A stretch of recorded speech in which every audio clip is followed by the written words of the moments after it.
AP CM చంద్రబాబుకు మాజీ మంత్రి రాష్ట్రీయ జనసేన సంక్షేమ సేన అధ్యక్షుడు చేకొండి హరిరామ జోగయ్య బహిరంగ లేఖ రాశారు.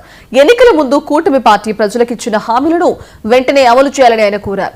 కూటమి ప్రభుత్వం ఏర్పడి 1.5 సంవత్సరం గడిచినా హామీలు నెరవేర్చకపోవడం దురదృష్టకరమని విమర్శించారు.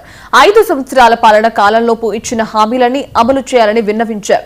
బడుగు బలహీన వర్గాల సంక్షేమం కోసం 45 అంశాలను అమలు చేయాలని ప్రభుత్వానికి హరిరామ జోగయ్య సూచించారు.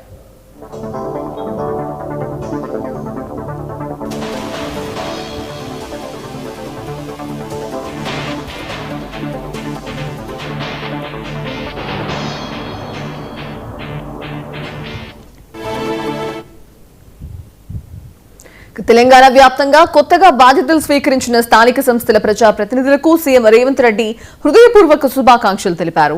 ఇటీవల జరిగిన గ్రామ పంచాయతీ ఎన్నికల్లో విజయం సాధించి ప్రమాణ స్వీకారం చేసిన సర్పంచులు, ఉప సర్పంచులు, వార్డు సభ్యులను ఉద్దేశించి ఎక్స్ వేదికగా స్పందించారు.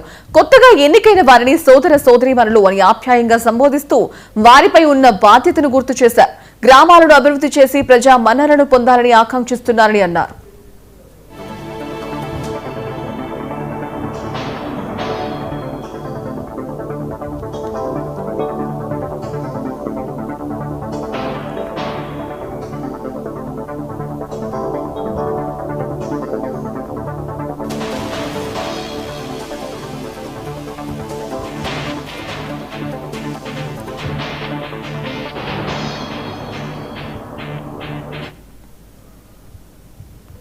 సంగారెడ్డి జిల్లా కంటి మండలం పోటిపల్లిలో సంపంగి టీటీఏ గ్రూప్